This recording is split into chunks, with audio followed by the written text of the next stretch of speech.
Welcome. In this video, we will be talking about the advanced search features of the Crosse Public Library Catalog. In a previous video, we have covered the basic or simple searching features. We're starting on the home page of our catalog. And if you notice down below the simple or quick search box, there's a button that says Advanced Search. We'll click that to open the Advanced Search screen. Advanced Search is split into three parts. The first part is search terms, the second part is search qualifiers, and the third part is resources. We'll start with search terms. At the top of the search term area, there's a box. We click in and we can enter a search term. For instance, let's type in bicycling. After we type in our search term or phrase, we come below and we have some options we can apply to our search term. We can say, give me results that contain all of these words, any of these words, an exact phrase, or begins with these words. So let's select any of these words. We can also tell it to show me items that have any of these words in all headings or author, title begins with, and subject, as well as many others. If you know the ISBN number, you can search for that. Different ways to search. We're going to go ahead and select subject. Now that's just one search term. I can add another search term by clicking Add Another Search option. And it gives me a modifier between the two. I can add something like Wisconsin. And let's leave that to all headings. And let's add one more. Touring. Notice that between each term that I put in, there's a box. Currently, by default, it says and. I can also put or if I know of an alternate spelling, or not if I wish to exclude something specific from the search. For instance, I could have typed in not and racing. If I want to remove all the search terms I've placed so far, I can remove them individually, or I can select the Clear All Fields button down below. After we have set our search terms, let's move on to the next section, qualifiers. Locations is the first one. We can search all libraries within the Winding Rivers library system. We can search only the Crosse Public Libraries or any specific Crosse Public Library, Maine, North, or South. Let's select Maine because that's where we're visiting today. I can also change the format. If I want maps or books only, no videos, or if I want music, all those things can be chosen under format.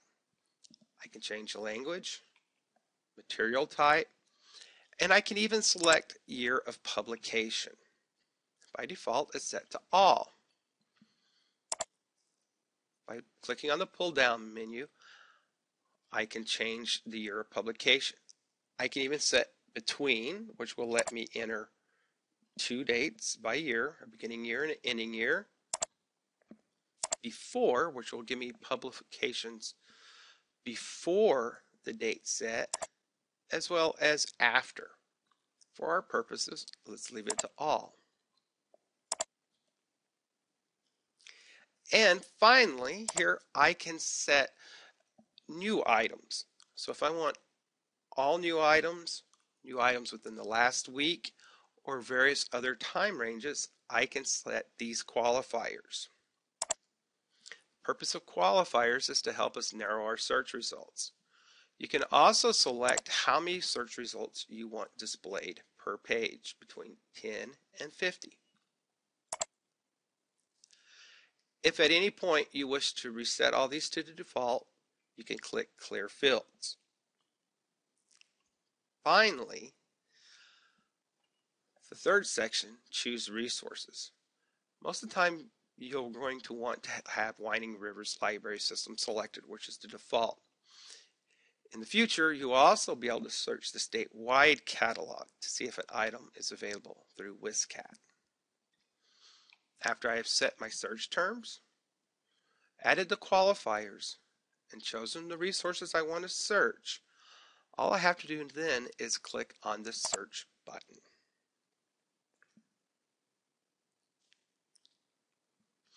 It will then give me my search results. Notice bikeways for the La Crosse, Wisconsin area. Gives me information. I can check on the availability. Tells me where it's at, call number, status. You can reserve the title, and you can see the full record. To close, just click here. Now, I would encourage you to watch the basic search video where we talk about sorting searches, as well as setting preference for viewing. And just like in basic search, you can also change your view from grid to list. It's your choice. Now, once I'm in a search, if it's not giving me the results I want, or it's giving me way too much, I can modify my search to the right without going back to the advanced search window. I can change my terms, and it also gives me some suggested terms down here, such as trails. I can add one of those. After I make any modifications here, I click on search. Let's add trails. And notice it add bicycling trails. Click on search, and it'll update my list. And it shows me that we're searching in Winding Rivers. We found 109 items. I can also modify my qualifiers. So let's change the year of publication to after, and let's change that to 2000. Click on search, and with my qualifiers now, I'll change to 2000. It will only show me items that were published after 2000. Down here at the bottom is related searches. It will give you some alternate topics if they're available, or names, and sometimes even online news stories. I think because of the regionality of this search, it's not giving us much. So that's the basics of an advanced search. You can start a new search anytime by clicking on Advanced Search at the top. Notice that it gives you a new tab. Bicycling trails with our other qualifiers and terms is still available to us, so we can go back and forth, or we can start a new search. To close our tabs, click on the X to close an individual tab, or you can click here to close all search tabs. That's advanced search. It's very powerful, takes a little practice, but using advanced search will help you narrow down and quickly find what you're looking for. Once again, I encourage you to watch our basic search video for more details on sorting. Thank you.